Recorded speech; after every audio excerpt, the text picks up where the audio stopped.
श्रावण महिना सुरू झाला की सणांची सुरुवात होते. पूजा, देवीचा नैवेद्य किंवा प्रत्येक शुभप्रसंगी पुरणपोळीला एक खास महत्त्व आहे. पुरणपोळी लाटताना पुरण बाहेर येतं, पोळी फाटते किंवा तव्यावर ती नीट फुगत नाही, अशा बऱ्याच अडचणी येतात. म्हणूनच प्रत्येक पोळी ही छान फुग्याप्रमाणे टम्म फुगण्यासाठी पुरण आणि पीठ भिजवण्याची एक खास पद्धत वापरली आहे. जेणेकरून तुम्ही पहिल्यांदा जरी ही पुरणपोळी करणार असाल तर अगदी परफेक्ट पोळी बनेल. कणिक न जास्त भिजवता, पुरण यंत्र किंवा पुरणाची चाळण न वापरता वाटी आणि वजनी प्रमाणात 4 ते 5 जणांसाठी पुरणपोळी कशी बनवायची हे पाहणार आहोत. अगदीच तुम्ही लाटण्याचा वापर न करता सुद्धा ही पोळी छान बनवू शकतात. बघू शकतात, मस्त अशी गच्च पुरणपोळी आपली सारणाने भरलेली आहे. कशी बनवायची हे नक्की पहा. सुरुवात करूया आजच्या आपल्या या रेसिपीला. नमस्कार, मी वैशाली तुम्हा सर्वांचं आपल्या माऊलीज किचनमध्ये अगदी मनापासून स्वागत करते. सर्वात अगोदर आपण पुरण कसं बनवायचं हे पाहून घेऊया. इथे तुम्हाला कप आणि वजनी दोन्ही प्रमाण सांगते. कपने बघितलं तर बरोबर 1 कप गच्च भरून मी चण्याची डाळ घेतली आहे आणि वजनी पाव किलो इतकी ही चण्याची डाळ आहे. आता एका भांड्यामध्ये ही चण्याची डाळ काढून घ्यायची. 2 ते 3 पाण्याने आपण ही डाळ स्वच्छ धुवून घेणार आहोत. तर इथे मी कटाची आमटी करणार नाही, म्हणून तुम्हाला डाळ शिजण्यासाठी किती पाणी घेणार आहे ते सुद्धा पुढे सांगते. सुरुवातीला बघा, 2 ते 3 पाण्याने डाळ फक्त स्वच्छ धुवून घ्यायची. डाळ धुतल्यावर ज्या कपने आपण डाळ घेतली होती त्याच कपने 1.5 कप आपल्याला पाणी घालायचं आहे आणि अर्धा तासासाठी झाकून फक्त ठेवायचं आहे. म्हणजे डाळ ही बऱ्यापैकी थोडी भिजली जाते आणि नंतर ती लवकर शिजली जाते. जर तुम्हाला कटाची आमटी करायची असेल तर यामध्ये साधारण 1 कप पाण्याचा वापर तुम्ही जास्त करू शकता. तर डाळ शिजत आहे तोपर्यंत आपण गूळ पाहून घेऊया. तर बघू शकतात, इथे मी हे जे गूळ घेतलं आहे ना, बरोबर 200 ग्रॅम इतकं आहे. जर आपण पाव किलो डाळ घेत आहोत तर त्यासाठी इथे मी 200 ग्रॅम गुळाचा वापर करत आहे. आणि जर तुम्ही कपाचं प्रमाण बघितलं तर 1 कप गच्च भरून आपल्याला गूळ घ्यायचा आहे. म्हणजे 1 कप डाळ असेल तर त्यासाठी 1 कप गूळ घेतला आहे. तुम्हाला जर गोड कमी आवडत असेल तर यामधला थोडासा गूळ तुम्ही बाजूला काढून घेऊ शकता. तर गूळ अशा प्रकारे अगदी बारीकनं चिरून घेतला की लवकर तो विरघळला जातो. तर इथे मी अर्धा तास डाळ भिजत ठेवली होती आणि अर्धा तासामध्ये डाळ व्यवस्थित भिजली जाते. पण इतकी सुद्धा भिजली जात नाही की तुम्ही बोटावर घेतल्यावर तिचे 2 तुकडे होतील. अगदी साधारण इतकी ही डाळ भिजली जाते. चला, आता डाळ आपण शिजवणार आहोत. त्यासाठी कुकरच्या भांड्यामध्ये इथे मी सर्व डाळ पाण्यासकटच घालत आहे, कारण मी यामध्ये स्वच्छ पाण्याचा वापर केला होता. आता यामध्ये आपल्याला अजून साधारण एक अर्धी वाटी फक्त पाणी घालायचं आहे. म्हणजे मी 1 कप डाळीसाठी इथे मी 2 कप पाण्याचा वापर केला आहे. म्हणजे डाळ अगदी व्यवस्थित शिजली जाते आणि आपल्याला पुरण यंत्राची किंवा पुरणाच्या चाळणीचा सुद्धा वापर करावा लागणार नाही. आणि जर तुम्ही बोट यामध्ये ठेवला तर साधारण डाळीच्या वर 1.5 इंच इतकं हे पाणी असावं. यामध्ये चवीनुसार मीठ घातलं आहे आणि 2 चमचे तूप घातलं आहे. कुकरचं झाकण लावून आपल्याला मंद आचेवर 5 शिट्ट्या काढून घ्यायच्या आहे. 5 शिट्ट्यामध्ये डाळ व्यवस्थित शिजली जाते. चला, आता डाळ इथे शिजत आहे तोपर्यंत आपण कणिक कसं भिजवायचं हे पाहून घेऊया.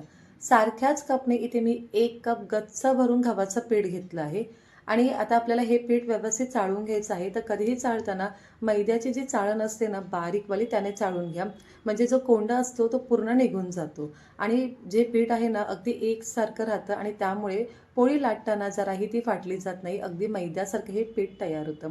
आणि त्याच कपने इथे मी अर्धा कप मैदा घेतला आहे. यामुळे बाइंडिंग चांगली येते. आणि जर तुम्ही सुरुवातीला पहिल्यांदाच पोळ्या करणार असाल तर तुम्ही असं प्रमाण घ्या, किंवा तुम्हाला हवं असेल तर तुम्ही दोन्ही प्रमाण एकसारखं घेऊ शकतात. जितकं प्रमाण सांगितलं आहे ना, या प्रमाणामध्ये व्यवस्थित पोळ्या बनल्या जातात. म्हणजे कणिकसुद्धा जास्तीची राहत नाही आणि आपलं जे पुरण आहे ते सुद्धा उरत नाही. आता सारख्याच कपने 1 कप पाणी घेतलं आहे, त्यामध्ये पाव चमचा हळद घातली आहे.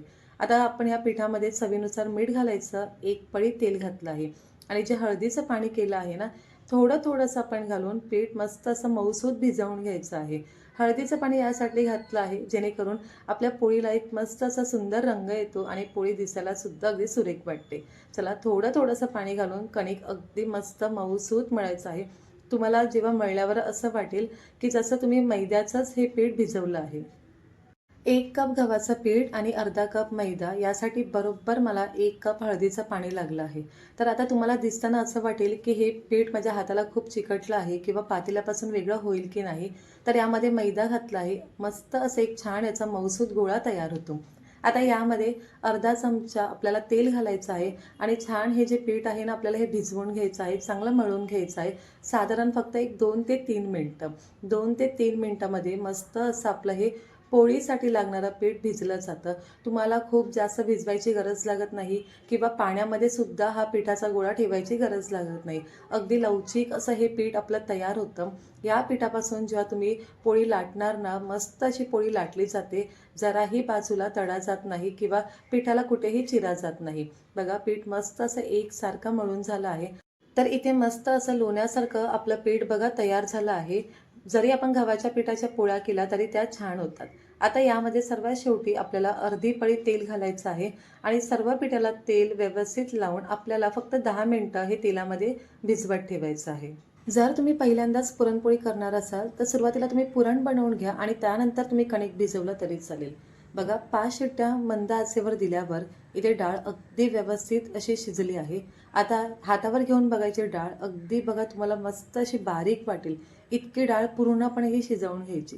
आता या डाळीमध्ये साधारण फक्त 1 ते 2 चमचे पाणी खाली शिल्लक राहिलं असेल. पण आता याच पाण्यामध्ये आपण ही डाळ व्यवस्थित स्मॅश करून घ्यायची. तुम्ही चमच्याने सुद्धा बघा अशा पद्धतीने स्मॅश करून घेऊ शकतात. कारण डाळ चांगली शिजली की खूप जास्त वेळ लागत नाही. किंवा जर तुमच्याकडे हे जे असं स्मॅशर असेल तर त्याने सुद्धा डाळ अगदी तुम्ही बारीक करून घेतात. जर तुमच्याकडे पुरण यंत्र किंवा पुरणाची चाळण नसेल तर या पद्धतीमध्ये तुम्ही डाळ नक्की बारीक करून घ्या. किंवा तुम्हाला हवं असेल तर डाळ पूर्णपणे थंड झाल्यावर मिक्सरच्या भांड्यामध्ये घालून पल्स मोडवरती चालू बंद करून मस्त अशी बारीक करून घेऊ शकतात. पण या पद्धतीमध्ये मस्त अशी डाळ स्मॅश केल्यावर एकसारखी होते. जरासुद्धा यामध्ये बारीक असे म्हणजे डाळीचे कण राहत नाही.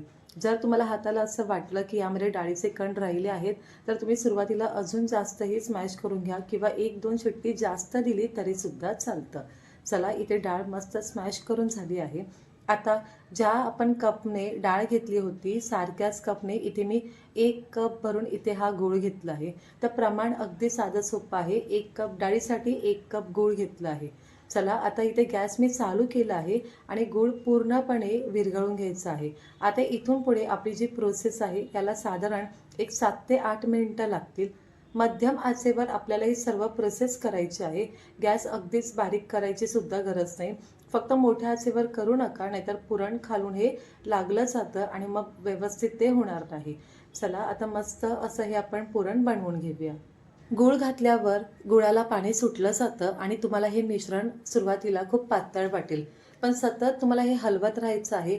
जसजसं हे तुम्ही हलवत राहणार तसं मस्त असं हे घट्ट होत जातं. आता चमच्याने बघितलं तर बघा अगदी सहज हे खाली पडत आहे. त्यामुळे अजून इथून पुढे आपल्याला एक 5 मिनिटं मस्त असं हे पुरण बनवून घ्यायचं आहे. तर आता इथून पुढे मी 5 मिनिटानंतर तुम्हाला दाखवते की चमच्यामध्ये घेतल्यावर सुद्धा बघा हे जे पुरण आहे हे खाली पडत नाही आहे. याचाच अर्थ आपलं पुरण अगदी व्यवस्थित इथे बनलं आहे. किंवा असं यामध्ये चमचा ठेवला तर तो तसाच्या तसा उभा राहतो म्हणजे समजायचं की पुरण मस्त असं बनलं आहे. आता हे गरम आहे पण जर हे थंड झाल्यावर हे आणखीन घट्ट होतं. आता यामध्ये अर्धा चमचा मी वेलची आणि सुंठ पावडर घातली आहे. आता गॅस मी बंद करून घेतला आहे आणि हे व्यवस्थित यामध्ये मिक्स करून घेणार आहे. गरम असतानाच एखाद्या पसरट भांड्यामध्ये किंवा प्लेटमध्ये आपण हे जे बनवून घेतलेलं पुरणाचं मिश्रण आहे ते काढून घेणार आहोत, जेणेकरून ते लवकर थंड होईल. आता इथे जर तुम्हाला असं वाटलं की हे पुरण तुम्हाला हाताला अगदी थोडंफार दाणेदार वाटत आहे, तर बघा वाटीने अशा पद्धतीने आपण हे मस्त एकजीव करून घ्यायचं. त्यामुळे काय होतं की पुरण एकतर लवकर थंड होतं आणि यामध्ये जर कुठे दाणेदारपणा असेल तर ते सुद्धा निघून जातं. तर आहे की नाही अगदी साधी आणि सोपी पद्धत. जरी आपल्याकडे पुरण यंत्र किंवा चाळण नसेल तरी अशा छोट्या छोट्या आपण ज्या घरच्याच पद्धती वापरल्या तर व्यवस्थित घरच्या घरी मस्त असे हे पुरण बनलं जातं. तर बनवून घेतलेलं हे पुरण आहे ते पूर्णपणे थंड झालं आहे. आता याचा टेक्स्चर बघाल ना तर अगदी स्मूथ लागेल. तुम्ही पोटावर जर घेतलं ना तर अगदी तुम्हाला स्मूथ याचा टेक्स्चर लागेल. इतकं परफेक्ट आपलं हे पुरण बनलं आहे. पुरणपोळी करताना कधीही ना पुरण आपण जे बनवतो याचे सुरुवातीला गोळे करून घ्यायचे आणि पिठाचे सुद्धा गोळे केले तर प्रत्येक पिठामध्ये एकसारखं हे पुरण जातं म्हणजे कुठेच कमी जास्त होत नाही. आपण जे प्रमाण घेतलं आहे यामध्ये 12 ते 13 पुरणपोळ्या बनल्या जातात आणि पुरणसुद्धा शिल्लक राहत नाही आणि पीठसुद्धा जास्तीचं उरत नाही. तर चला अशा पद्धतीमध्ये एकसारखे या पुरणाचे आपण गोळे करून घेऊया. 10 मिनिटासाठी आपण जे कणिक बाजूला भिजत ठेवलं होतं ते अगदी मस्त असं बघा भिजलं आहे.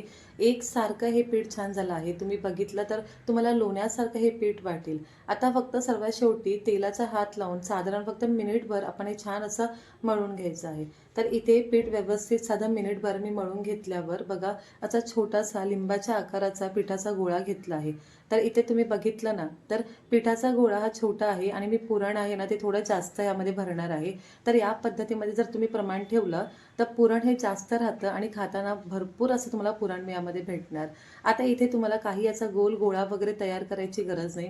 अगदी साधी सोपी बघा इथे पद्धत दाखवते. आपण पीठ छान तेलामध्ये भिजवून घेतलं आहे. तर फक्त हातावर ते स्प्रेड करायचं. मध्ये जो पुरणाचा गोळा आहे तो घालायचा आणि मी दाखवलेल्याप्रमाणे फक्त याची अशी गोल वाटी करून आपण जसं मोदकाला आकार देतो ना त्या पद्धतीमध्ये हे सर्व पीठ जवळ घ्यायचं आणि जो वरचा भाग आहे तो पूर्णपणे बंद करून टाकायचा. तर अगदी सोप्या पद्धतीमध्ये बघू शकतात पिठामध्ये पुरण मस्त असं इथे भरलं जातं. काहीही तुम्हाला वाटी वगैरे करायची गरज लागणार नाही. तर जे आपलं पीठ आहे ना हे खूप छान भिजल्यामुळे अगदी व्यवस्थित बघू शकता ते हातावरच मस्त स्प्रेड होत आहे. चला अशा पद्धतीमध्ये सुरुवातीला आपण 2 ते 3 हे जे पिठाचे गोळे आहेत यामध्ये आपण मस्त असं पुरण भरून घेऊया. आणि जर तुम्हाला नुसताच पिठाचा गोळा हातावर स्प्रेड करता येत नसेल तर तुम्ही इथे सुक्या पिठाचा वापर करू शकतात. मी मैदा घेतला आहे. मैदा लावून बघा हातावरच तुम्ही थोडासा स्प्रेड केलं. मध्यभागी पुरण भरून अशा पद्धतीमध्ये फक्त उलटं करायचं आणि जे पीठ आहे ते खाली खाली घेत जायचं. असं केल्यावर सुद्धा अगदी सहज तुम्ही जे गोळा आहे पुरणाचा तो व्यवस्थित यामध्ये भरू शकतात. आणि इथे तुम्हाला हाताला थोडं फक्त सुकं पीठ लावायचं आहे. तर बघा मस्त असं इथे आपण पुरण यामध्ये भरून घेतलं आहे. चला आता लाटायची कशी पोळी हे सुद्धा पाहून घेऊया. तर पोळी लाटण्यासाठी इथे आपण मैद्याचा वापर करणार आहोत. पोळपाटाला थोडासा मैदा लावायचा आणि इथे पिठाचा जो गोळा आहे ना तो अशा पद्धतीमध्ये मैद्यामध्ये घोळवून घ्यायचा.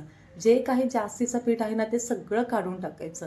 तर इथे बघू शकतात की मी हाताने सुरुवातीला मस्त असे हे थापून घेत आहे. इतक्या सहज ही पोळी आपली मस्त स्प्रेड होत आहे. आता या पद्धतीमध्ये केल्यावर काय होतं की सुरुवातीला आपण असं थोडंसं थापून घेतो, एका हाताने पोळी फिरवतो ना तेव्हा आतमध्ये जे भरलेलं पुरण आहे ते अगदी कडेपर्यंत मस्त असं पोचलं जातं. त्यानंतर तुम्हाला हवं असेल तर तुम्ही लाटण्यानेही लाटून घेऊ शकतात. फक्त लाटताना अगदी हलक्या हाताने लाटायचं आहे. जराही जोर देऊ नका. कारण पुरणपोळी ही खरं तर खूपच नाजूक असते. जास्त जोर दिला तर ती व्यवस्थित लाटली जात नाही. बघू शकतात अगदी कडेपर्यंत मस्त पुरण पसरलं आहे. जराही लाटताना फाटली नाही किंवा यामधलं पुरण बाहेर आलं नाही. पोळी तव्यावर सोडताना तवा कधीही चांगला गरम असला पाहिजे आणि आपल्याला गॅसची आच मोठी ठेवायची आहे. आता पोळी सोडल्यावर लगेच याला उलटणं लावायचं नाही. वरच्या बाजूला जेव्हा बबल येतात ना तेव्हाच आपण पोळी पलटून घेणार आहोत आणि खालची बाजू ती सुद्धा चांगली भाजून घ्यायची. आता पोळी किती वेळा भाजायची तर बघू शकता. फक्त 3 राऊंडमध्ये तुम्हाला ही पोळी भाजता आली पाहिजे. खूप जास्त तिला उलटपलट करायचं नाही, नाहीतर ती फाटली जाते. जे काही पुरण आहे ते बाहेर येतं. फक्त 3 राऊंडमध्ये पोळी भाजून घ्यायची गॅसची आच मोठी ठेवून.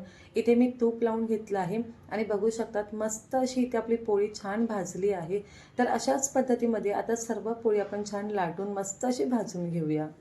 तर इथे सर्व पुरणपोळ्या मस्त अशा लाटून भाजून झाल्या आहेत. मी घेतलेल्या प्रमाणामध्ये 13 पुरणपोळ्या बनल्या आहेत. गव्हाच्या जरी असल्या तरी मस्त अशा मऊ लुसलुशीत बनल्या आहेत. आतमध्ये भरपूर यामध्ये सारण घेतलं आहे. आता जे आपण प्रमाण घेतलं होतं ना यामध्ये आपण भिजवलेलं पीठसुद्धा शिल्लक राहिलं नाही आणि जे आपण बनवलेलं पुरण आहे ते सुद्धा शिल्लक राहिलं नाही. तर अगदी साधी सोपी इथे तुम्हाला ही पद्धत दाखवली आहे. तुम्ही पहिल्यांदा जरी करणार असाल तरी मस्त अशा पुरणपोळ्या तयार होतील. रेसिपी कशी वाटली मला नक्की कळवा आणि तुम्ही सुद्धा करून पहा. पुन्हा भेटूया अशा छानशा आणि नवीन रेसिपीसोबत. तोपर्यंत स्वादिष्ट खा आणि आस्वाद मिळवा. माऊलीज किचनला लाईक, शेअर आणि सबस्क्राईब करायला विसरू नका. धन्यवाद.